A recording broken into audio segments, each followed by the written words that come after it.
This episode of Off My Shelf contains coarse language and adult conversation. Listener discretion is advised.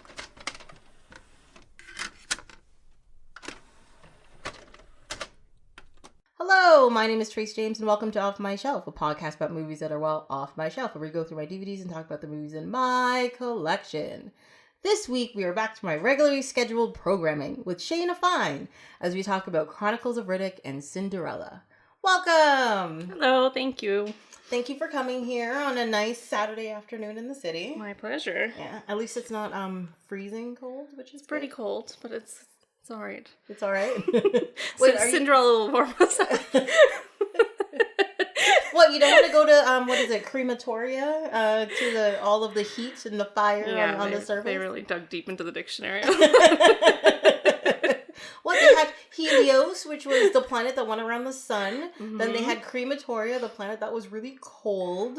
Helium Prime, which was...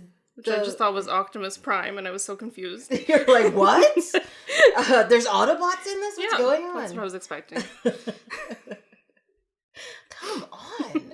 Chronicles of Riddick is a classic sci-fi. Okay, so here's my question about Chronicles of Riddick. Mm-hmm. Did you buy it for yourself, or did someone get you this DVD? Oh, no, I bought this for myself. Because you went to the theaters and you loved it? Yes.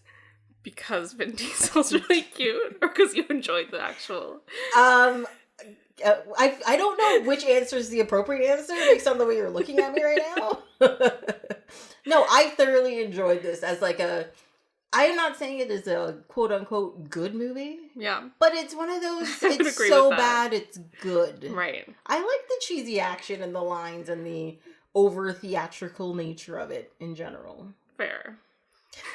It's not my favorite movie. Okay. What did you like about it? Is there anything in there? I thought some of the lines were really funny. Mm-hmm. Like? I wrote down some favorite lines so I would remember. I have a feeling I know exactly what line you're going to say. I don't know. They're pretty random. I mean, there were a lot of good lines. Yeah. So, it's been a long time since I've smelt beautiful. Gross. Okay, that line was gross. That I also have that written down. Every girl in that movie is a little bit gross. Mm-hmm. If I owned this place in hell, I'd rent it out and move to hell. What? Where do you live? I don't know. Gotcha. And then at the end, when she says, shit, I hate not being the bad guy, I thought was a funny line. I actually liked that one. Oh, really? Yeah. Good for you for admitting what movie you're in. Well, exactly. What did you like about it? What I liked about it is the excessively theatrical nature of the bad guys. Mm-hmm. You know, even in the ship with all of the depressed statues holding it, they're all Atlas, you know, holding up the world, and you have I didn't get that. I don't know, are they supposed to be representations of, the underworld, the death? What year are we in that movie? I mean, I assume it's, post-apocalyptic. I'm assuming somewhere. It's the future somewhere. Sometime. Yeah. So you've never watched any of the Riddick movies, right? Okay, so technically there's 4 Riddick movies. Maybe that would have helped. Okay, so the first one is... Helped is a strong word. Okay. I don't think it would have helped, quote unquote. But I think it would have given you a better perspective on the Riddick character himself. Right. Because the first movie, it's clear that this movie is sometime in the future. Yeah. We've populated other planets and all that kind of stuff. Yeah. And so the first movie is Pitch Black. Okay. Where he's arrested by mercenaries or something, and he's on a ship with other people, and they crash somewhere, and they're attacked by these creatures at night, and they have to escape it. Okay. And the whole thing is that the place is dark, and the creatures come out in the dark, and a nighttime lasts 3 weeks or something. I don't know. How long is the movie? The movie was 3 weeks long. It sounds like. I think the movie was about an hour and 45 minutes or something. Yeah. And then this is the second movie in that series. Oh, okay. Right? So the girl Kira was a character in Pitch Black. Right. Who played Jack, quote unquote. And so she shows back up in this. But the whole structure of the whole thing is complete, except for the Jack thing. It's totally different. It's completely different. It's totally different. And then there's Riddick that came out last year or the year before. And that one takes place, like, he's at the end of this movie, you know how he becomes king. Yeah. Keep what you kill, I think is that's what the line spoiler? is. And yeah, but really some deep. stuff happens and he ends up on a planet and he gets like a alien dog thing that's adorable. I don't know what it is. Whatever. It's like Lassie. But darker. Darker. I can just see the lines in that movie. There's oh yeah. Okay. If only I was a dog. If you think this one's bad, you should watch Riddick. Well, no, don't watch Riddick, I should say. My favorite was the grand Shakespearean speech, and then he goes, "Fuck you." I was like, that's why Tracy liked this movie. Yes, it's the juxtaposition. Yeah, it killed me. You're just like, no, what are you even doing? Poor Thandie Newton had to do all the fancy lines, but everyone else was just like, hey. I actually thought Thandie Newton was the worst part of the movie. I can't stand her. She was holding up the Shakespeare side of the movie. She was. Well, no, her and whatever his name was his name? Todd, Val? Who was her guy? Karl Urban? What's his character's name? His name is Lord. Oh, he has like a one syllable. It's not Todd. I'm sure it's not Todd. It's not Todd. I have it written somewhere. Hold on. It's like Vad or something. I'll find it. I'll find this out.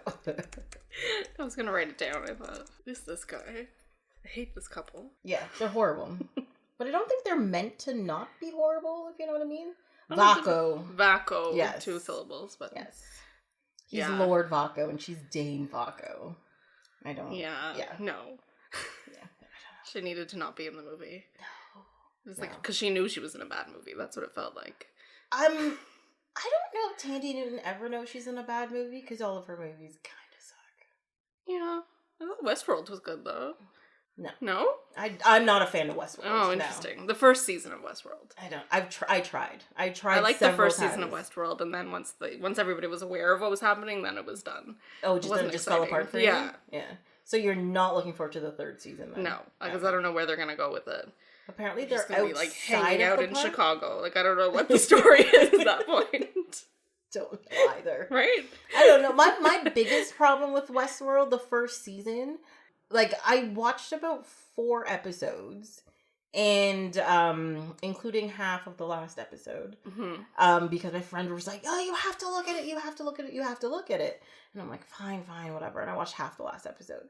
Anyways, and I just couldn't get into the show. And then in the 4th episode that I watched, they were having some meeting about the storylines in the park, like what they were going to do.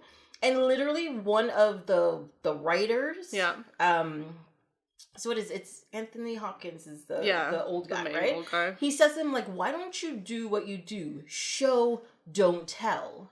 Right? And then I realized all of Westworld, the whole program, they tell everything and they don't show it. Right. And you're just like, what are you, this is why I wasn't connecting with anything. I'm like, right. You know, but like the first couple episodes I liked because they sort of set up like you were there as the visitor to Westworld. Like, you kind of went along for the ride until you realized what was happening. Yeah. Right? I thought that was kind of a cool take on it.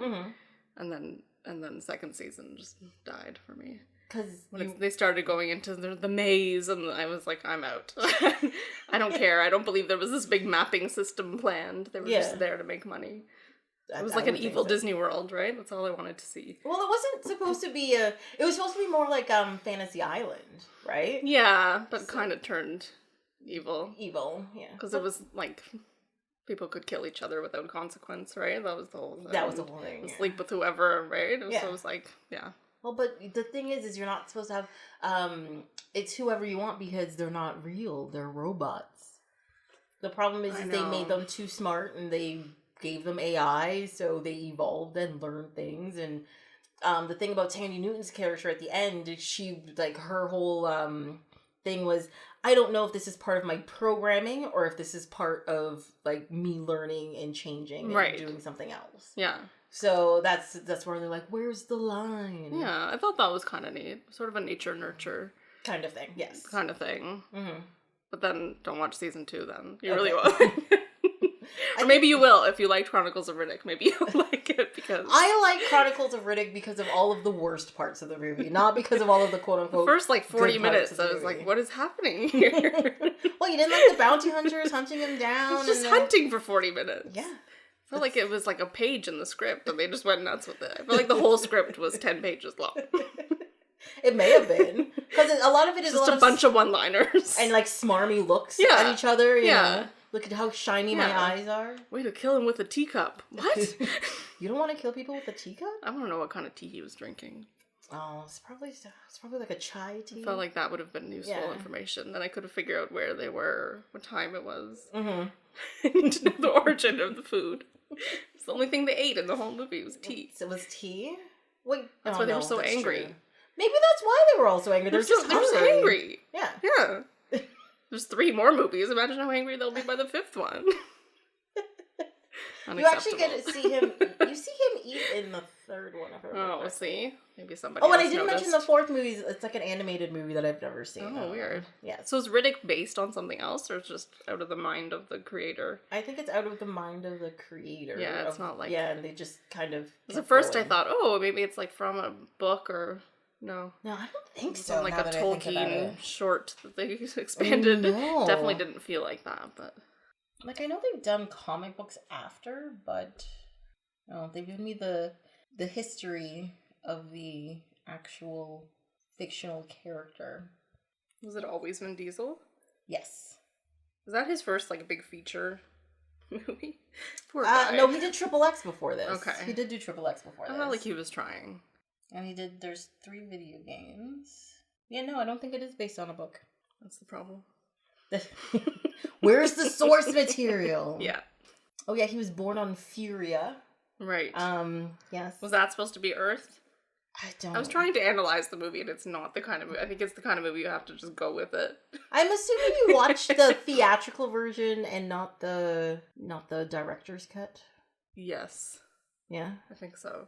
Was there like some weird woman who'd show up and be like, yes, with a hand? With the hand. That's a director's cut. Oh, okay. Maybe it was the director's cut. What was that? Is that his mother? I assumed it was his mother. I think it's supposed to be his mother. It's never clarified. But she was kind of a mean mom, right? To just be like, hey, what's up? That was the tie-in to Cinderella. I was like, what's this evil woman? These movies do go together. I get it. I don't know. It's just an excuse to touch his chest. I know, right? Be like, so in this scene, I get to touch him, right? Can we touch him? There was a lot of random touching sexuality to break up the violence. I thought.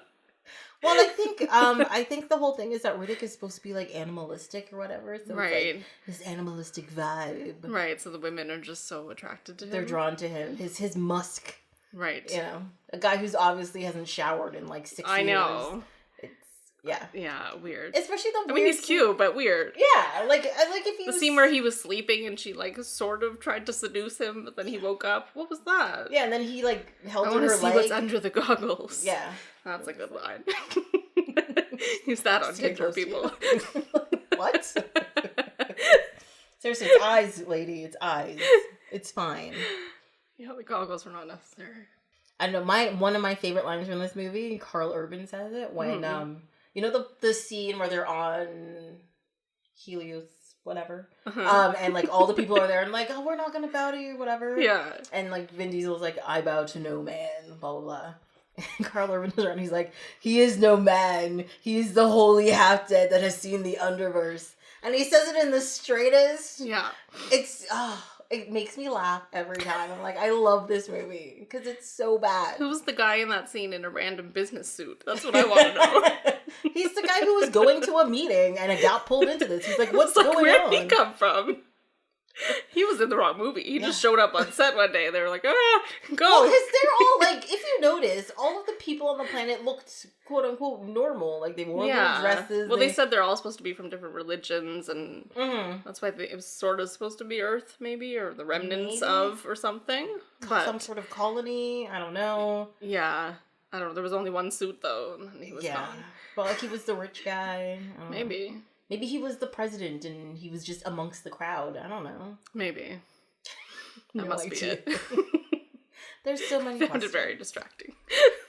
The rest of the movie, you're just like, what? He was the only guy not in black in the whole movie. He was up in this tan suit. All of a sudden, there's Miami Vice in the middle of the movie. Oh, come on. Miami Vice had those cool, like... This is what happens when there's no storyline. You just start focusing on the clothes. And you're just like, what? I must admit, though, despite my dislike of Thandie Newton, her outfits were killer. Oh, she's beautiful. Yeah. You gotta admit she's beautiful, but no. Yeah. Just, that was her whole part, was just to be pretty and conniving. To walk around and be like, look at me. I'm nice. Yeah. And she's like, what? Oh. I have nothing. It's fine. It's okay. It's okay. I can't, it's not, I enjoy Obviously, this movie. a lot of other people like the movie. Oh, yeah. It's very popular. Made tons of money. People know about it. People have watched it, It's all about the jumping around and the punching in the face. I do feel like it's probably more fun in theaters, like with a big crowd of people reacting to the funny lines. Oh, yeah. Yeah. Than sitting at home being like, oh. But especially when you're coming to do something like this and you have to, actually pay attention and analyze it, you're just like, I've seen too much. I can't do this maybe anymore. That's the problem. Yeah. You need more, popcorn bathroom breaks. Yeah, that kind of thing, My thing, too, is that I found what were they called? Necromancer? Technology was just very weird to me. And I know it's... I couldn't figure out who they... First of all, was it Necromonger or Necromancer? Because those are Necromonger. Two different things. Yeah, Necromancer is a wizard that brings things back from the dead. Yes. A Necromonger are these people? Okay. I think I was in Harry Potter brain. I was like, I was confused about who they were and what their purpose was. Now I understand. Were you reading Harry Potter? No. Oh, it just triggered? It's just in there. Yeah. In there for life. Until the end of time. I will look at you all and call you Muggle. I will. Every time I see a mug now. It's just what happens. The worst thing in Harry Potter was when I saw Fantastic Beasts and Where to Find Them. Because I've never read the books or anything. Yeah. And they called people no match, and I was like, what the fuck is no magic? And I was like, come on, guys. You need to be a little more creative. At least Muggle, I was like, oh, that one wasn't officially part of the Harry Potter series. Oh, really? It was just for that movie? No, she wrote it just for that movie. So I feel like it was a bit of an afterthought, the no match thing. Because the rest of the Harry Potter movies she had plotted out ahead of time, all the way through. And this one was like, oh, we want to make more money, so they tagged it on to the end. Because isn't that movie based on, a textbook the kids used in the Harry Potter series? Yes, which is 2 lines in the book. And they made a whole movie. And they made a whole movie out of it. 2 whole movies now out of that. Yeah. Gotcha. Okay. That explains a lot, actually. Yeah. Because I saw, it felt different. I saw that movie...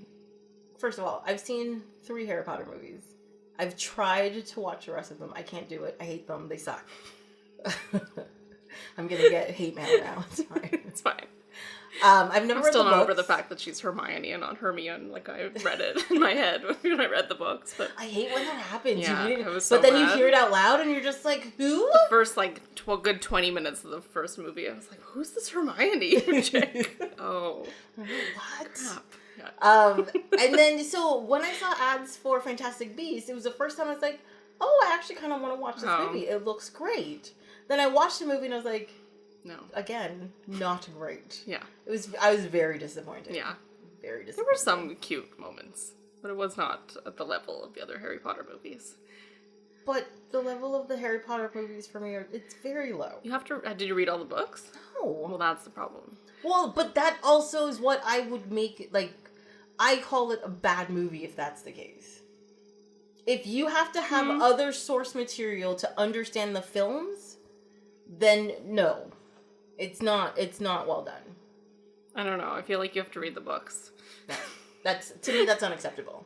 Because the books were so popular that they assume that everybody read the books before they go to the movie. But that's the thing. That's what makes it a bad movie. Well, just read the books. They are not getting any more of my money, okay? Audiobooks. You don't even have to read them. Just listen. No. I gotta join something and pay for this. Yeah. No, they're not getting any more of my money. I have physically paid to watch... If it's a British person reading to you. Wouldn't that be lovely? Can we just get a British person to come here to read me? Yes, it could be a live audiobook. A British person of your choosing can come and read Harry Potter to you. I like Who would you choose? Ooh, that's a good question. Who's got a good... Benedict Cumberbatch has a really good... Yeah, he'd be good at reading Harry Potter. Voice, a solid... And I bet you he's one of those people, too, who try to do a lot of the voices. Mm-hmm. Not like the girl voice. He wouldn't be like, oh, Hermione, blah, blah, blah. I feel like he would take it really seriously. Yeah. And like just get He would just sit on your couch for a good 8 hours. Yeah. And I'd be fine with that personally. Yeah. Okay. Yeah. I'm just putting it out there, Mr. Cumberbatch. Yeah. If you want to read, that can be a little special. Yes. I'll come back. You'll come back for that one. I'll give him pointers. Yeah. Okay. I like this. Yeah. This is a good idea. Yeah. We'll start a whole new series. Before the DVDs. Benedict Cumberbatch reads all the books that Tracy doesn't want to read. I'll be like, here's a dictionary. Go ahead. Thank you. Oh, yeah, there's a lot of good books. Oh, yeah. Yeah. Mm-hmm. Yeah, there's a lot of classics and stuff that I haven't read because, I'll read, 4 pages and I'm like, ugh, old English, and I gotta put it away. That's how I felt about Chronicles. It started that way, and I was like, oh, it did start that I way. hate this language. I'm a Shakespeare nerd, and I'm all for it. Mm-hmm. But then the mixture of that, it didn't work. It didn't work. It was weird. Yes. Also, one of the reasons I didn't like the bounty hunter guys. The bounty hunter guys right off the top. I was like, who is this guy? Well, actually, the first bounty hunter, so, the main bounty hunter guy, Tombs. Yes. He creeps me out. Because of something completely different he had done years before. Okay. He was in the X-Files. Oh, maybe that's why and he played a character named, his name was Donny Pfaster. He played Donny Pfaster on the X-Files. And, so he was this guy who liked to, well, actually he was a necrophiliac, now that I think about it. Right. Kind of goes together with this movie. He was a necromancer. Well... Necromonger. There's too many necro words. Can we just choose one? And so what he would do in the X-Files was he worked at, where they do funerals? Oh my god. My brain's breaking. Not a mortuary. No. Funeral home, but it has a name. Well, yeah, funeral. Let's go funeral home, right? Yeah. And so he was one of the people who would, get the bodies ready, put makeup on and whatever. Right. And apparently he would collect their hair and steal a fingernail and whatever. So he got fired, of course, because his boss caught him. And then it turned into... Long story short, he was going around killing people and collecting pieces of them. Okay. Gross. Yeah. And then at the end, he tried to kill Scully. And I was like... What? Right. No. Of course, she got saved and everything like that. So every time I see him, he creeps me out. I'm just like, no, this is not acceptable. Yeah, I didn't enjoy him. No. I knew he was the bad guy, and that was good, but other than that... Yeah. No. I thought he played an okay bad guy. He's just annoying. I thought he was going to be killed off in the first 5 minutes, and I was happy, and then he wasn't. And then he came back? Yeah. The rest of his team got killed. It's true. Mm-hmm. But then you had that second team that was much weirder. Yeah, they were a weird bunch. It was a weird bunch. I didn't quite get that. They didn't connect. They didn't really care about each other, because especially when they're going down that ramp thing and the one guy gets killed. Yeah, in the roller coaster. That felt like they were going to do a ride at Disney World. Whee! It's like, oh, here comes our Pirates of the Caribbean moment. But, they killed that one guy, and everybody's like, well, I guess we're just splitting it 4 ways, and everybody forgets about him. Yeah, they weren't friends. No. They were just coworkers. I mean, it could have just knocked him out. He could be alive in the tunnel still. I mean... Oh, they just left him there. They just left him there. It's fine. He probably burnt up or something at some point. Who knows? Yeah, I felt like they shot that whole scene. In... What's the ride where they're, the Mindbuster? Canada's Wonderland. Oh, that was the rickety one that goes through the tunnel? The rickety one that goes through the tunnel? Yes. I felt like they shot that scene on the Mindbuster. I could see that They were just holding up a green screen behind them. The last guy was just holding a screen. That's what I was picturing when I was watching that. But what did they do? They went 24 point whatever kilometers. Yeah. I was like, really? Why kilometers? I thought that was interesting. Well, I actually understand that completely, because every movie that takes place in the future, there's no imperial system anymore. Interesting. In Star Trek, they always talk about kilometers. Okay. They talk about meters, things being meters away and stuff. True. So I'm just saying, Star Wars is all about parsecs. I don't know why. Okay. Well, they got that part right. Yes. I'll give them that. Yeah. That's my favorite part of the movie. The kilometers. You're like, kilometers of 1 ounce. This is the best. Kilometers is the best part of the movie. Yeah. I think that's a really bad sign when that's the best part of the movie. It really is. And the ride, but mostly just because I wanted to ride the ride, not because I wanted to watch them do it. And then, like, the puppies, wherever they were cute. They were cute. They were nice dogs. Yeah. See, I think I would get along with those dogs. I don't think they'd... Yeah, Riddick liked them. That's how you know he was a good guy. Yeah. Like, see, that's how you know people are good. Yeah. They're not growling. They don't want to bite you. No. Got a lot of similarities to Cinderella. Yes. Animals. Anyways, so anything else you want to say about Riddick? No, I mean, thank you for making me watch it. You're welcome. No, I can say I've watched it. And you're like, if I ever meet Vin Diesel, I will have some context. Like, I've watched one of your movies. Yeah. Well, you've never watched any other I of his don't think movies? so. I mean, I definitely know who he is. Yeah. But I don't think I've actually sat through one of his movies. Wait, have you watched any of the Marvel movies? Yeah. Who was he in the Marvel movies? He's Groot. Oh, but he's not really in it. Yes, that's true. I mean, it's his voice. He has a great voice. But he also did the voice of the robot in Iron Giant, which I found out. Okay, so he's a really good voice actor. I thought he was fine in the movie. Yeah. It's just, you know. But that's what he does. He jumps around. Person can only go as far as the script will take them. Yeah. But I mean, like, so you've never seen Triple X? No. You've never seen any of the Fast and the Furious movies? No. I've seen the posters. Have you seen the Tooth Fairy, I think it was? Oh, I did see the Tooth Fairy. Oh, that's of course. Jeez. That's the Vin Diesel. They're like, who is this fool jumping around fighting people? I need him to give money to children. I mean, adorable. Yes. Yeah. It was him and Tooth Fairy, right? I think so. It was either him or Dwayne The Rock. Yeah, it was either him or The Rock. I always get confused. I also feel like Vin should have his own, like, Vin the Stone Diesel. No, it's The Rock, isn't that one? It's The Rock. Yes. Yeah, they're kind of the same person to me. They are. They can be. I felt like Vin Diesel would be really good at, like, leading a workout class. Oh, yeah. Right? I agree. I would go to one of his classes. That's my takeaway from the movie. I don't know, but the last time I saw a picture of him, I'm like, I don't think Is he getting older? What year was the movie from? This movie is from 2004. Okay. So it's been 15 years. It's been a while. That feels right. Let's see. There's Boiler Room. That had Ben Affleck in it. Oh, I saw that then. Okay, that was in 2000. There you go. Who's also in Saving Private Ryan. Okay. Well, yeah, I've seen him in those things. Just not as a lead, I guess. Pacifier. I knew he did a Pacifier. I knew he did a kids movie. That's what it is. There you go. Yeah, Pacifier here. Wheelman. Oh, that's a video game. Don't know. There's lots of Riddick and Fast and Furious in here. It's like 90% of his career was Fast and Furious. I can see that. And then, yeah.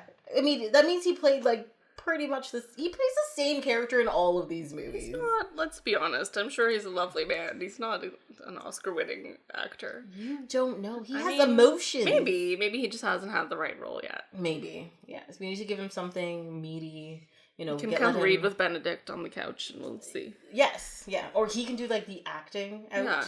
Benedict reads all the in-between parts. Yeah. I'd be down for that. Yeah. You can join. You're totally... I'll come. Yeah. Yeah. I'll do craft services. Okay. I mean, you are you are one of the people, I will say, it's an amazing cook because you also go, like, the extra mile. You don't just, like... I'm making noodles and meatballs. No, you make your own pasta for the noodles. Yeah. And then you make your own tomato sauce. Homemade. And you make your own meatballs and you put them all together. You gotta earn your dinner. Oh, jeez. That is just, like, I think about it and I know you're right, but I'm like, that is so much effort. Not all the time. Mm-hmm. But when I can, gotta make from scratch. But a lot of the time you do. Well, once you start doing it, it's easy. Pasta making party. Pasta's easy. Yeah. I guess once you know, like, the whole thing. You just have to have a well-stocked pantry. That's my problem. If you have everything at home, it's easy. My kitchen if you have to start going shopping, forget it. Yes. That's not happening. It frustrates me so much. Yeah. When I'm like, oh, this is what I want for dinner, and then I open my cupboards and I have, like, nothing to possibly make this thing with. Yeah. You have to have weird spices. That's the goal. I have a very strange selection of spices now. Really? It helps with cooking. Yeah. Why do you think it's a strange selection? Not strange, just varied more than most people, I think. Gotcha. Yeah. You know? I've been watching Jamie Oliver's, like, 15-minute meals. Yes, I love Jamie. Love Jamie Oliver. But the thing that frustrates me about his meals, they're 15 minutes, but he uses odd spices that I would never have in my cupboard, or he uses like fancier meats and all that kind of stuff. I'm like, I never have. He also does a lot of shortcuts. Like he always has water pre-boiled, which I feel like should count in the 15 minutes. Yes, I agree. Jamie? Yeah. 15 plus however many minutes it takes you to boil something. Yeah. And for those of us who don't have a microwave, consider that.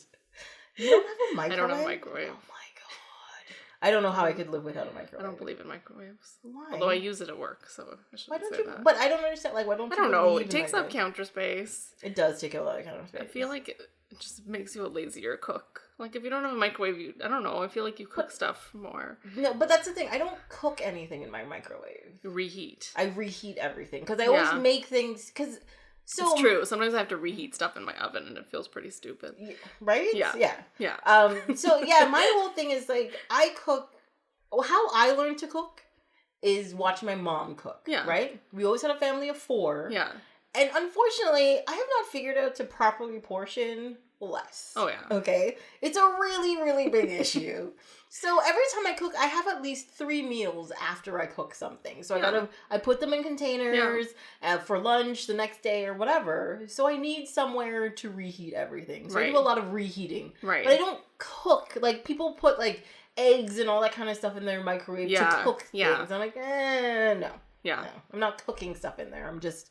Yeah, it's fine for reheating. I think for me it's the danger, not the danger, but I feel like I would end up using it to cook and then I wouldn't like what I was eating. Like experiment and do something funky with it? I've known some people who have cooked things in the microwave and it doesn't turn out so well. I think that's where my... Like what? I'm curious. Like eggs. Eggs is weird in the microwave. Yeah, because they tend to explode. Or they just spray a bowl and then put an egg in the microwave. Kind of gross. Oh, you get a frying pan out for that. You don't do that. You know somebody who used to cook meat in the microwave? Like, no. There are things. That's no. Like, cook a steak in the microwave? Yeah. Oh. Like, I get it. It's quicker. But then you're eating, like, rubber, and it's got no flavor. So if it's not an option, it's just safer. But even with the microwave, I have never thought of doing you're more disciplined. I guess. I don't know. But... Maybe it's just the way I was brought up. They're like, you can reheat stuff in here, but cook everything. Yeah, no, I was definitely brought up by a mother who has, we call it the disease in my family. Oh. Yeah, where we cook for 20 people, regardless of how many people are at the table. Yeah. And, like, if you present a meal to a group of people and there's very little left at the end, you did something wrong. That was not. People panic. There's a little internal panic. For leftovers and stuff? There's a little bit of a panic. If you can see the bottom of the dish, no. So like, oh my god, not I didn't proportion right. Yeah. What? Yeah. Oh no. So I have that disease too. I'm actually worried you'll shatter that. No, this is my Riddick ring. Oh, okay. That's my Riddick. That makes sense. I'm like, yeah, I don't know. The thing in my family though is that it's more like, I guess it's the same thing because my family is always like, I don't think I've cooked enough. Yeah. For people. Yeah, you have the disease too. Yeah. But the thing is, they never cook. It's never like one, like a tray of lasagna or one big. No, you have to have multiple dishes. It's gotta be, everybody's gotta try different things. You've gotta have 12 things on the table. Right. Oh, I don't have something with gravy and, I have to have something that's like a salad and a thing that has to, it's the disease. Yeah. And then you're counting the mental math in your head. Well, what if each person has 2 hamburgers and a piece of turkey? Nobody's eating that much. So you'll like triple buy for everything and then you're left with a fridge full of stuff that you've got to eat for the next month and a half. That's what freezers are invented for. Yeah. And that's why you need microwaves to reheat everything after. No, you just defrost it in the fridge and then you warm it in the oven. It's delicious. That takes way too much effort. The only thing I insist on reheating... Then you get a good crisp on it in the oven. Yeah, but what if you don't want a crisp on it in the oven? Then you do it on the stovetop. You steam it. That's just... No, there's options. No, that's just weird. That just makes me think I'm cooking again. So then I'm like, why am I eating this? I could cook something new. It's going to take the same amount of time. Because you have it in your freezer. That's true. There's so many things going on there. Oh my god. Well, you want to talk about Cinderella? Sure.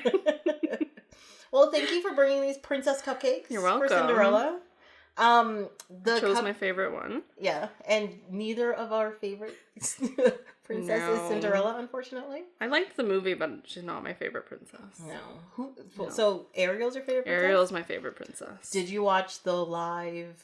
I watched part of it, and it made me sad, so I turned it off. Why did it make you sad? It's pretty bad.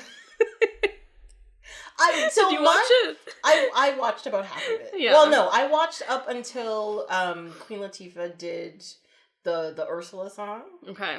And then so I missed that part. If I had known that she was Ursula, I may have watched for her. That was the only reason why I watched it. And I'm like, I have to see her sing. Yeah. She was fantastic. Yeah, I wish I had seen that part. She was fantastic. Well, the problem with the Little Mermaid live thing, it was really like, they showed the cartoon, and then every time they had to sing a song, it was people on stage. That's all it was. It wasn't... Well, it was like if you went to see the show at Disney World, that's how they presented. But they didn't do anything different to acknowledge the fact that they were putting it on TV. Really? Yeah. Oh. Yeah, I've seen the show at Disney World, which is lovely, and there's screens, and then there's people in front. Mm-hmm. And it works in that context, but on TV, it just felt like... Felt flat. Yeah, it felt a little half-assed. So. That's what I thought, too, when I was looking at it, because I was expecting, like, this grand thing. And I was watching, and I was like, really? Is this what you're doing? Yeah. And I was like, I kept flipping back to it, because I'm like, I have to see her sing. I have to see her sing. And I must admit, I am glad I didn't miss that part. But everything else I watched until then, I was like, yeah. Even Shaggy's Under the Sea was a little painful to watch. I think that's where I stopped watching. I was like, this just makes me sad. And what was with his outfit? He was just wearing red leather. I don't know what's up with that. I don't know. I'm sure they had another outfit for him. He just thought it wasn't cool enough. I don't want claws. Yeah. Something. It just wasn't cool. Nobody really knew what kind of show they were in, I think was what happened. I think so as well.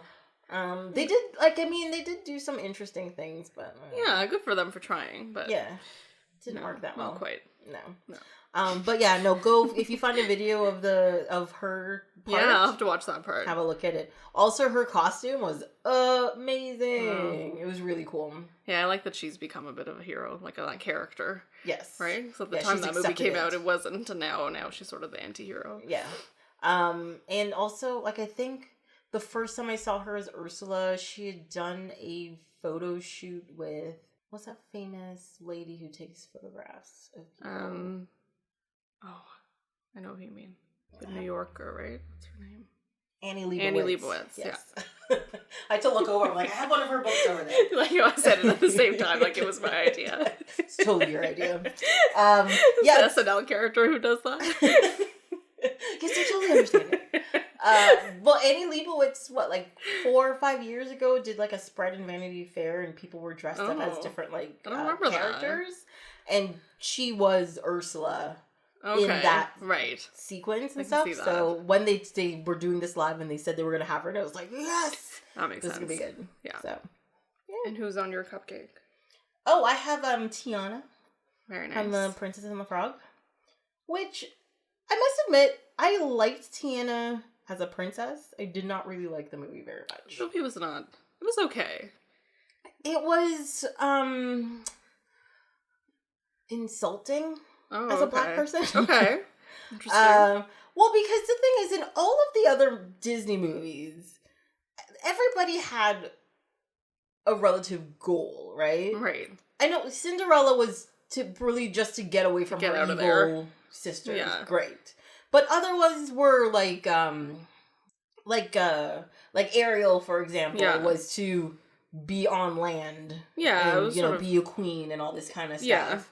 Yeah. You had Mulan wanted to save her home country and show that women can do things too. Pocahontas was trying to bring, two cultures together, even though that movie is super whitewashed. Yeah. But fine, that was the point. Yeah. They had bigger issues. Yeah. Tiana wanted to open a restaurant. She wanted to be an independent business owner. Fine. It felt like it was too small. It was, there's nothing wrong with having your dream to do something. Yeah. That's fine. Yeah. But the way it was presented in this, it was she, I don't know. The way it was presented in the movie, I was just kind of this is not right. It seems mean. I don't remember it that I don't remember the movie that well, I guess. Mm-hmm. Like, I remember the New Orleans setting. Yeah. And I remember thinking she was cute and some of the music was good. I don't really remember the story, honestly. Well, because the story is also pretty bad. Yeah. Because, so, it was, I don't know, they bring voodoo into it and all kinds of stuff, because it's in New Orleans. Yeah. And this prince shows up. I think he was actually a prince, or he was just like a rich man or whatever, and there's some parade that's supposed to happen, and he gets turned into a frog by this voodoo guy who curses him. Right. And of course, the princess is supposed to kiss him, and he's supposed to turn back into a prince. But what happened is, she turned into a frog instead. Oh, and they had to go find this guy in hippity-hop places and whatever. Right. And then somehow they turn back to being human. Right. Some nonsense. Do they end up together in the end? I don't remember. How it ends. I think so, if I remember correctly. Because I think it's like love that got them out of it. Right. Or some... Because they have to follow that part of the fairy tale. Yeah. Right? I don't know. I mean, I think Shrek's version of it was much better. Yeah, well, that's the problem with the modern princess movies. Now we have so many other things to compare it to that are not that traditional story. And there's, but my biggest problem with it is it was really overly stereotypical on like both sides. It's not just stereotypical for like black people in New Orleans and, you know, voodoo magic and blah blah blah. Yeah. It was also for like the white people in New Orleans as well. They were fat and pompous and kind of just assholes, you know. And I'm like, you're just being mean to everybody in the South in New Orleans. Right. Like, why is this necessary? Right. Because it's like if they had. Like in Aladdin, for example, right? They had everybody put on accents from the Middle East, you know, that would have been really rude. And how they have to have a scene where the woman always has to walk behind the man or something. Right. And I was like, but you were sensitive enough not to do that for a different culture. But for your own culture, you're picking up on every single stereotype. And I'm like, it's not necessary. Yeah. So... And I thought the movie overall, because you forgot it as well, it's kind of forgettable. Right? I mean, you remember sort of the publicity around it. Mm-hmm. She was the first black princess, which was cool. Yeah. And then you forget about everything else. It was sort of a jazz take. Yes. That was my remembrance of the movie, right? Well, it's that New Orleans swing jazz kind of feel to it. Neat. Mm-hmm. Most of the other Disney movies, like Cinderella especially, I just rewatched it recently. It was very like orchestral, classic. Was it the first one? Snow White was the first one. Yeah. Yes. But all of those really early ones were all very orchestral. Because we did like Alice in Wonderland as well. Yeah. And that one is super orchestral and all that kind of stuff. But I think that has to do with just like the time period. I think it was just the style of the time, but it's kind of beautiful still. It is, yeah. I must have been watching Cinderella. I realized how little of a story there is in Cinderella. I thought that too. Yeah. I've forgotten how much of it was like the mice and the cat and the dog. Yeah, just like them running around in the story. The humans are like a third of the story. Yeah, like even Prince Charming says 3 words the whole time. Yeah. He's like, "Don't run," and that's it. So then they get married at the end, and you're just like, "What's?" He's a good listener. It's a catch. She's like, "That's why he's perfect. He'll just listen to whatever I have to say." Oh, yeah, I don't know. But I was very shocked. I remember that movie being a lot bigger and grander. My memory of that as a kid was like, I remember the mice. I remember them making her dress. Mm-hmm. And I remember them like yelling at the evil stepsisters. I didn't remember the whole beginning part. Yeah. With the dog and the horse. And I didn't remember that part either. I didn't even know there was a cat in the movie. The cat is a huge part of the movie. Oh, Lucifer. I clearly blocked that out. Yeah. I forgot about Lucifer as well. I remembered Gus. I remember liking Gus. I remember Gus. What else? I didn't remember the horse. I didn't remember there was a horse or a dog in there. It's a huge part of the movie. Yeah. But I mean, really, like from an animation perspective, I thought it was really cute. It's beautiful. Right? It aged like I know it ages very well. Yeah, like I know they did like the one I have is a remastering of it. So, but really, all they do is clean up the color. Is all they do. So the colors are more vibrant and all that kind of stuff. But like the way the animation is done in it, it's so fluid and clean. It's amazing. The character expressions, and also, like, the scenery, like, the castle and the sort of picture book moments at the beginning. Mm-hmm. It's gorgeous. One thing I found really odd about it, which I've never picked up on before, is that there's a juxtaposition with the moving character and the backgrounds in all the scenes. Yeah. Because all of the backgrounds have crazy textures to them. Yeah. Like, you can tell the difference between the wood and the gold and the fabric and the whatever. But, like, the actual character moving around, everything is just flatly colored, right? But it's also not distracting that it's flatly colored. It still looks really good. It feels like it was an intentional choice, right? Like whoever the art director was or whoever at the time would have made that decision. I don't know how they worked, but it felt like it was like the storybook in the background that was this really detailed, like almost like a stained glass window. Yes, yeah. And then the front was like Tom and Jerry. Yes, right? Exactly, yeah. But the juxtaposition worked really well. It still looks really nice. It looks really clean. It looks really, fresh. And I think as a kid, like, I was watching the Tom and Jerry side of it. And then as a grown-up, I'm watching the background. So it's kind of a neat thing. Because you're just like, ooh, look at the gilding on that painting in the background. Like, I want to live there. Yeah, right? You're like, that looks beautiful. Actually, speaking of that, though, I was looking at this and I'm like, oh my god, Cinderella is Aladdin. What? Exactly. How? So, they're both poor kids who are in bad situations. Well... Right? Hold on. There's more to it. Cinderella, her room looks out at a castle in the distance and she longs to be in. Yeah. She has to... she is chastised by the people around her, like her society and stuff. Mm-hmm. She talks to animals. Animals are her best friend. Yeah. You know? And at the end, they, when she goes to the ball, she fakes being somebody who she's not. Yes. And then at the end, when they get together, she has to explain, that wasn't me, this is me, but here's the proof. And then they get together anyways. But we don't actually see that in Cinderella. Oh, that's true, They don't have that moment where she meets the princess herself. They just cut right to the wedding. Yeah, which I'm like, you're like, what? She had a very short dating period in Cinderella. It was basically the span of one dance. Yeah. Whatever was said during that dance. What it must have been like very amazing, romantic. But it makes no sense. They've known each other for like 3 hours, and then they go on this whole manhunt to find her. It was a great and then they dance. get married the next day.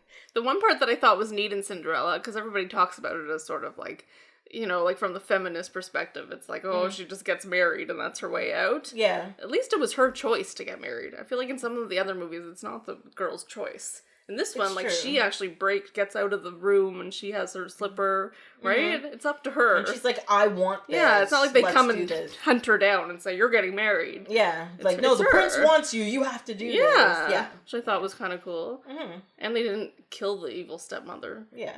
They do in some of the modern, not that they kill them, but I felt like as a villain. Oh, it was pretty light punishment. Yeah. She just walks away. She's just like, I'm out. Yeah. Thanks. Have a good day. Yeah.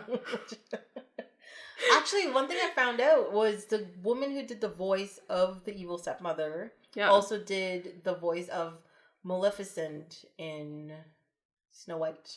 Oh, the animated movie as well. Yeah, she does evil voice as well, apparently. She does. Yeah. She has a lovely voice. Yeah. I thought it was really good. Yeah. And the stepsisters were so gross. Yeah, like you're supposed to hate them, and you do. Yeah, but like they hit the nail on the head. With that. Like they've got the big. But what's really funny about it is like they do the classic, like, here are all the things that lets you know they're evil. Right. They're lanky. They've got big feet. Yes. They've got big noses. Yeah. Big bums. And their hair isn't blonde. You're just like, what? Yeah. Yeah. So, she's like the only blonde in the movie. In the whole thing, and you're just like. And she's more blonde when she goes to the ball than she is when she's at home, if you notice. Oh, really? There's some kind of magical shower that happens when the fairy godmother comes. It's all the sparkles. Yeah, she's definitely, her hair is definitely a different color in that one scene. I did not notice that. Yeah. I must admit, though, for the princesses, I think I like her princess dress best. It was pretty. Mm-hmm. I kind of liked the pre-dress, the pink dress that the mice make. Oh, that really? the sisters then destroy. I thought was really like... Oh, that scene hurt me a lot. Right? Yes. I know. It was kind of touching. You felt like there was some violent history behind there. Yeah, like they physically abused her and everything, and they're stripping everything away from her. And also that dress was her mother's wedding dress right. that they fixed up for this thing, right? And they completely destroyed everything that she had at that point. No, you felt like she earned her fairy godmother moment. Yes. Yeah. But the dress is pretty, but I still like her fairy godmother dress. Because it was sparkly? You just like the style of it. I just like the style of it. Yeah. I think my thing is like there were too many bows. Well, the black choker was weird. The black choker is a little odd. It doesn't really go with the time period and like I almost wondered if there was some like symbolism behind why she's wearing it, right? Like she's this beautiful like light blue, very airy princess dress. Yeah. And then a very stark black choker with nothing on it. Yeah, I wonder it was weird. Whose choice it was I don't know. to do that. Yeah. Well, I guess too, like, I think at that time period when it came out, you would have been like, why would you do that? But now, because it's so ingrained in our visuals, it didn't even, like, trigger anything. Yeah. But on the cupcakes she has a blue choker. So they must have changed it at some point in the history of the character. They decided it was too severe. So. I don't know. That was my deep thought while they were dancing for 10 minutes. I was like, what are they talking about? I also noticed that her shoes had hearts on them, which I never noticed before. They did? Yes. You always think the glass slipper is just a plain glass slipper. No, there's a heart at the front of the shoe. I did not notice I know. That. Blew my mind. Interesting. Yeah. Do you think glass slippers are comfortable? Very uncomfortable. But she danced so beautifully in them. I know. I feel like that was also part of what makes her a good princess, right? It's that she can handle such pain. Yeah, it was sort of the message of, like, if you can dance for 5 hours in glass slippers... then you deserve... You're from tougher stock than all these other do you think that girls. Was, like, her test of virtue, you think? I think so. You know? Like the diamond in the rough, we're back to Aladdin. Well, they also needed it to shatter at the end, right? Because that is the evil true. Stepmother... shatters the first shoe. Yeah. Which would be harder to do if it was like pleather. They're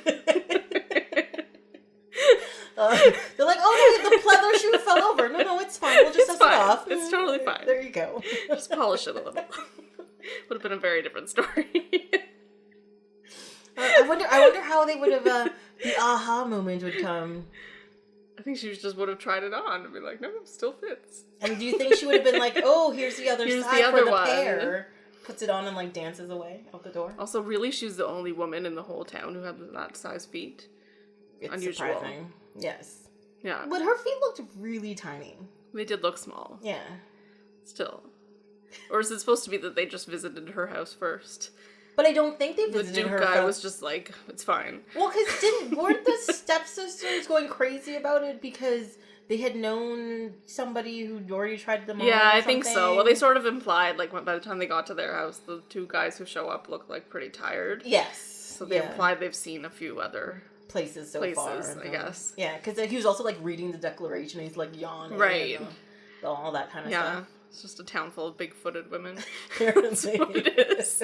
Until the young and beautiful Cinderella with her delicate feet. That's right. Oh. That's the other little message in there. Yeah. Well, I mean, wasn't it, like, a test of virtue at, like, your purity and all that kind of stuff with, like, the tininess of your feet? And it was, like, aesthetically pleasing if your feet were small. Right. Yeah. Makes sense. Yeah, with the barbaric thing of foot binding and stuff like that they used to do in East Asia. Yeah. Yeah. I've seen pictures of that. That's not... Yeah. Yeah. And the ideal size for your foot was less than 5 inches. Which is like, what, a size 2? Like, that's not even a real... It's a child's foot. Yeah. Awful. Yeah. And people used to do it. They're like, no, my feet are pretty. Yeah. Like, you have a hoof. It's not... no. I don't understand that. It's cruel. There's a lot of weird beauty things that I'm just like, I don't understand what you're doing. Yeah, there's definitely parts of the movie that you have to take in the context of the time it was made, I feel like. Well, because if you think about, like, so they have the ball because the prince was coming back from somewhere. Like, he was at war or something? Yeah, they don't really explain it. In the live-action movies, the more recent ones, they explain that he had been away, like, at war, or at least in their take of the movie. Okay. Of the story. Yeah. I don't know what it is in the original story, but... That's a good question. I kind of thought he was supposed to be, like, he was marrying age and it was time, right? Yeah. So it's like... No, but he was coming back. Well, because remember the king was trying to figure out... like, he was saying we need to throw some sort of party so he can meet some women and pick one. So because he wanted to have grandchildren. Yeah. Which I thought was sweet. I didn't remember that part either. Which I thought was, it was really adorable, actually. Because he was like, like, the halls are too big and they're too quiet. Yeah. I want to, play with the little dream sequence. Adorable. It was great. And then he was like, what's a reason to have a party for my son? He's like, well, he's just coming back. Oh, they didn't explain where he was coming back from. Right. He's coming back, so why not have a party, Where is Cinderella supposed to take place? I'm assuming it's somewhere in Europe. Is it, like, Danish? Or, because it's not France. No, it's definitely not France. Right? Because I was looking, the original writer was Perrault, who I assume was French. Mm-hmm. But they didn't set it in France. Maybe they were just trying to be as generic as possible. Maybe it was supposed to be like countryside fairy tale land. Although I was in Estonia a few years ago and they have an area that's like a fairy tale area that you feel like you're in Cinderella. So maybe it's supposed to be that. Yeah. Maybe that's what it is. Yeah. It's a French story. Charles Perrault. Though there are Chinese and Greek versions of this tale apparently. See, I only know the Grimm's brothers version. So when the credits first came up, I was like, oh. But he actually predated the Grimm's brothers version. Oh, so Perrault's listed in the credits? In the credits. Oh, I didn't know. At the front of the movie, I was like, oh. That prompted me to Google him. Interesting. Yeah. I did not know that. Because the Grimm's brothers version of Cinderella is a lot darker. Right? Yeah, like they cut off their feet, and it's a lot harsher. Yeah.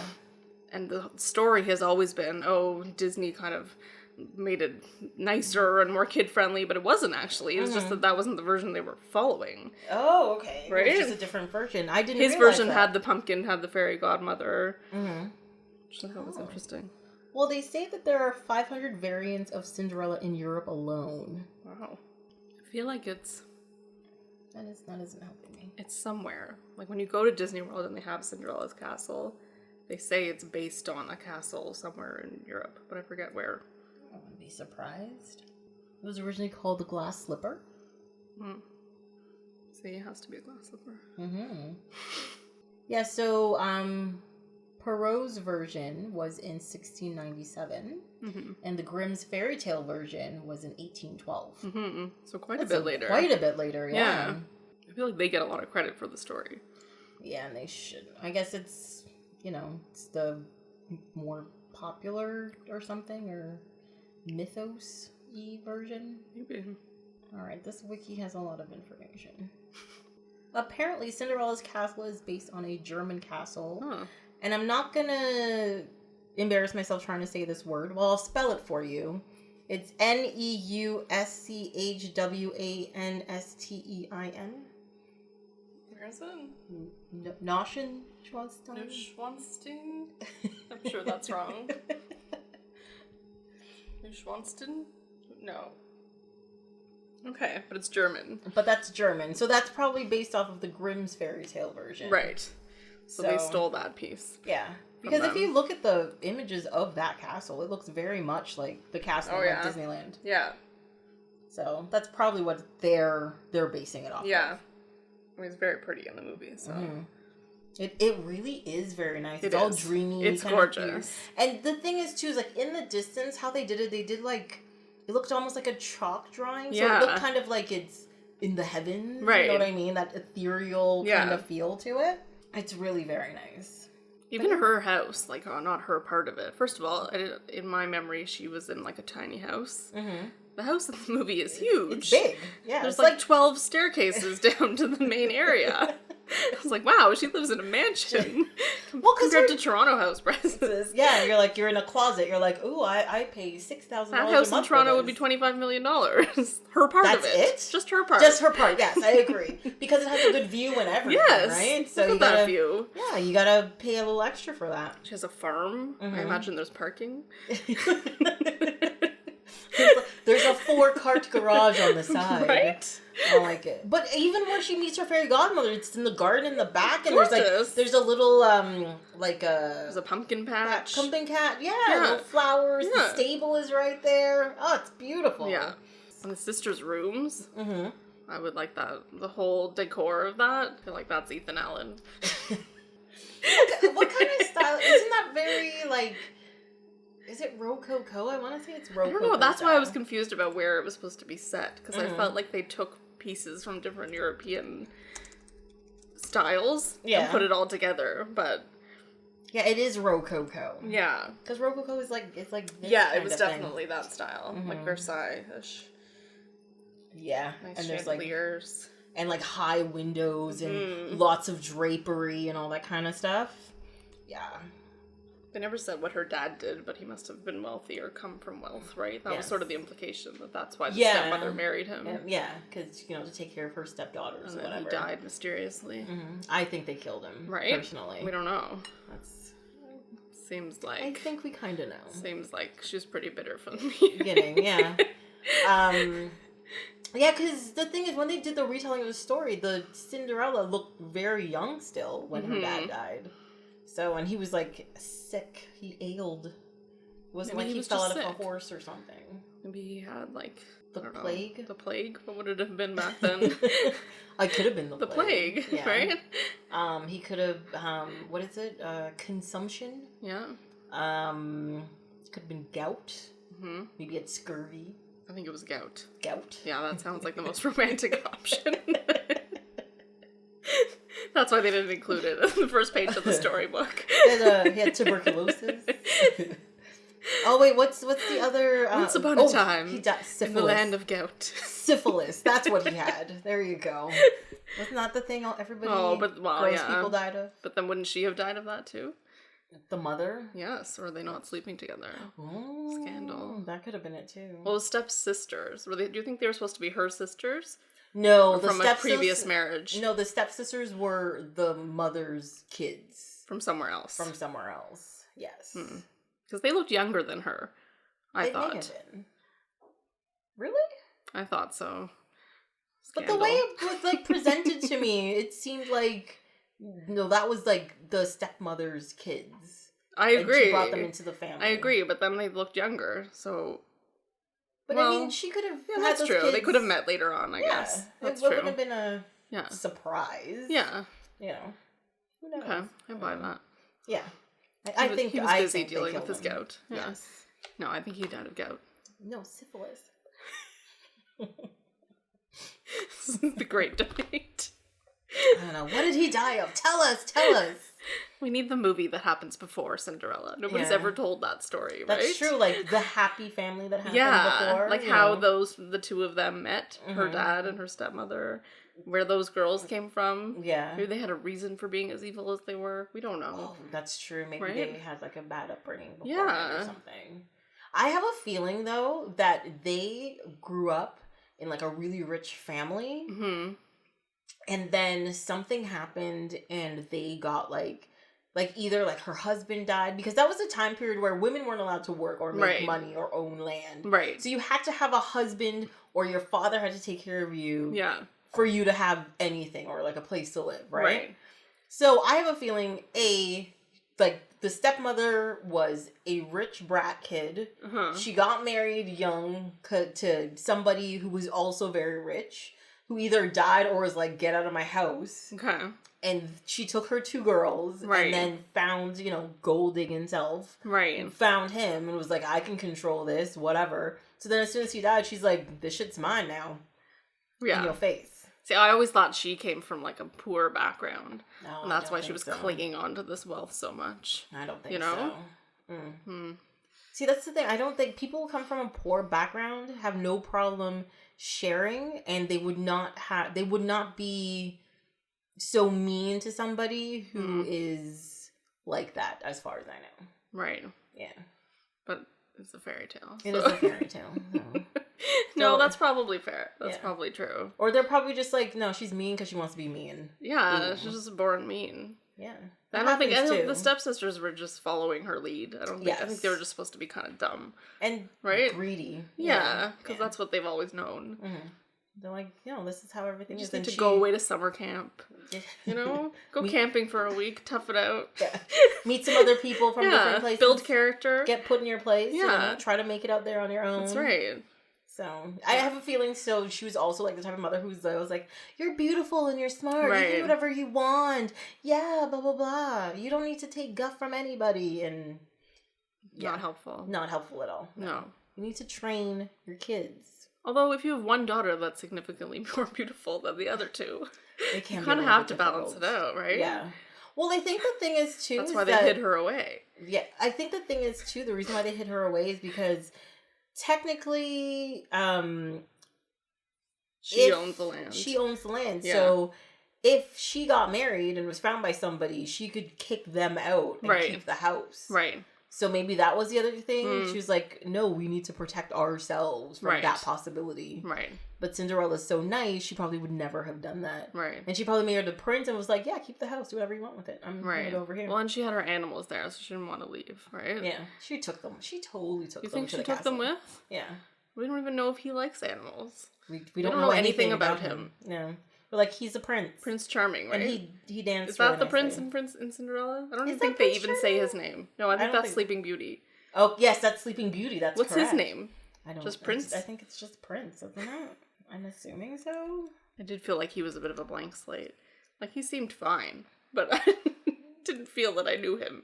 No. Well, because you didn't. You saw him from a distance. Yeah. He walked up to her and danced with her. And the only time he said any words was like...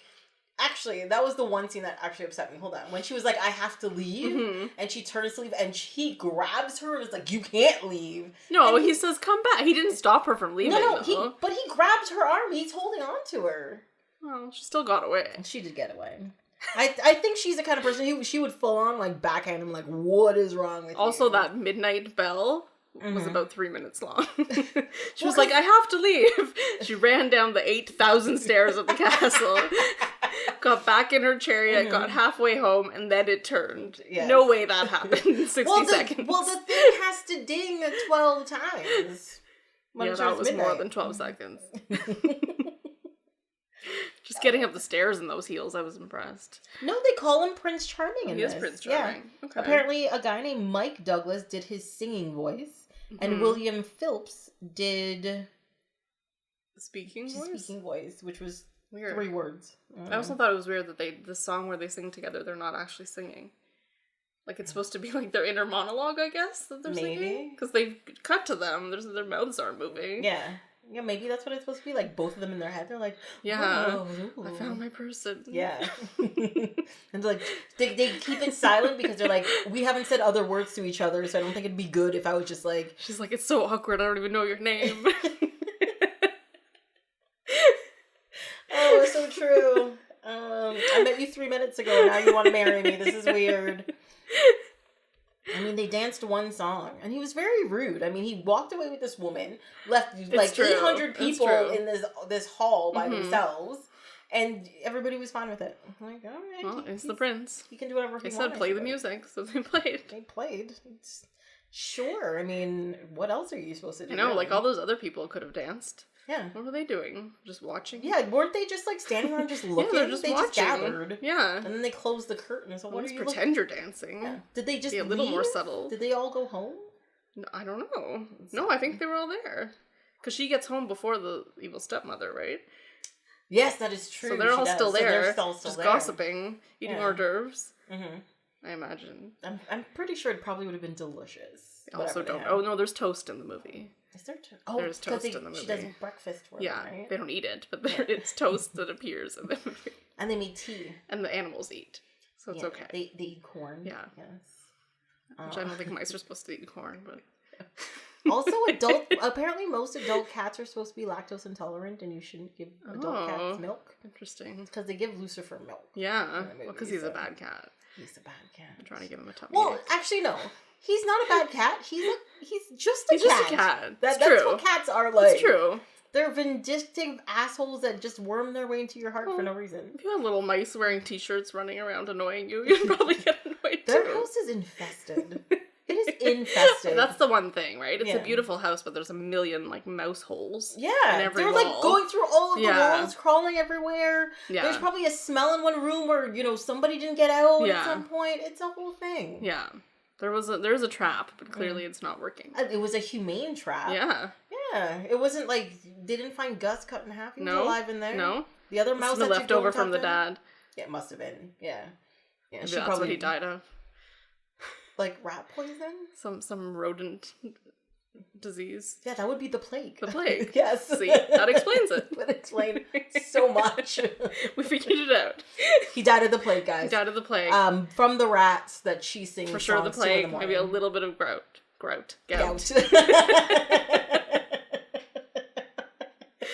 Mystery solved, everybody. Mystery solved. But yes. But do you like Cinderella overall? I liked it. I thought it was beautiful. I liked the music. Mm-hmm. I thought the courting period was a little small. Yes. That's the problem with almost all of the Disney Overall, movies. I enjoyed it, though. I thought the mice were adorable. Mm-hmm. The animation of them, like all the physical action was super cute. You had to admit. Cute, yeah. Gus, adorable. Mm-hmm. Right? Yes. It's a cute movie overall. Everybody gets what they deserve. Nobody dies. Mm-hmm. That's what I like. Like, that's also what I like about a lot of the earlier kids' movies is that everything is... I know the world isn't black and white, and there's a whole thing you can say about it, and, you know, ethics and blah, blah, blah. There's a lot of gray area. But what makes these movies good is that simple messages. Yeah. If you're a good person, good things will happen. If you're a bad person, bad things will happen. Exactly. Awesome. Exactly. Kind of like it. Yeah. Because kids are going to figure out all the gray area stuff on the playground. Yeah. And then when they go to school, and then when they become adults and everything sucks. So let them have this moment where they're like, I am a good person. Right? Be nice to animals. Be nice to animals. Good to other people. Mm-hmm. That's it. Yeah. Cherish your family. I don't know. Get your mice to do some work for you. I will say to this day, when I have to clean my place, I'm always like, where are these little mice here that could help me out? The birds and stuff that would come in. Ugh. Yeah. Like, I need to mend. I need a pretty dress. Let me just leave some fabric out here and see what happens. And it was it was sort of the contrast of like they did all this work for her, but they enjoyed it because she was nice to them. Yeah, it's like they wanted to do it for her, you know. Whereas the work she had to do for her family, she did not enjoy because they were jerks. Yes, that's the lesson. Be a good boss. Oh, be a good boss is always a good thing, yes. Right? You'll get more out of your employees that way. I thoroughly agree. Flutter up and make bows for you. Mm-hmm. They're like, I'll make you a pretty dress. Thank you for appreciating my existence. Exactly. Done. Ugh. So many. See, this is what I mean. You learn so many lessons. So many lessons. It's great. Yeah. I love it. So I guess overall you would say watch Cinderella, skip Chronicles of Riddick? Yeah, I mean, read the book of Chronicles of Riddick. Good luck. I would not be surprised if there's a novelization out there somewhere. I'm sure there is. Yeah. Enjoy that 8-page comic. That's what I'd say. He's running, some shit blows up, and then he goes home. Just buy the poster, guys. Just buy the poster. It's the same. I will slightly disagree with you because I thoroughly still enjoy Chronicles of Riddick. And even though I can't sell it to people, it is not a good movie. I'm not saying it's a good movie. I just enjoy the shit out of it. Right. Because of all of the reasons you hate it. Right. The random theatrics and the Shakespearean speak with the one-liners and all this kind of stuff. So weird. I love it. I love all of it. Just if you want some mice singing, forget the chipmunks, go right to Cinderella. Go right to Cinderella. They really did sound like the chipmunks at the beginning. Genius. It was beautiful. It worked in together. Because weren't the chipmunks came around in 1945 or something? Yeah. Yeah. So I wouldn't be surprised if it was like the same people. It must have been. It's probably all the same 20 people who did all their movies, right? Exactly. Yes. Well, I guess that's it. Yeah. Great. You're all good. You know. Good. We ate cupcakes. You know, giggled and laughed. It's fun. Yeah. Well, thanks so much for being here. Thank you for having me. We'll have to get you back for some more, either some really bad sci-fi, which I have a lot of. Excellent. Or some other animated film that you'll thoroughly enjoy. I appreciate the Princess Riddick mashup, so do that again. Yes! I'm going to find a really weird combination for you again. It's going to be amazing. Weird and better. Well, that's it for this episode of Off My Shelf. Until next time, you can follow along on Instagram and Twitter at ohmyshelf, or you can send me an email at ohmyshelf@gmail.com. On the next episode, we're going to be talking everything Clerks, Clerks 2, and Clerks the Uncensored Animated Series. Hope you'll be here to listen.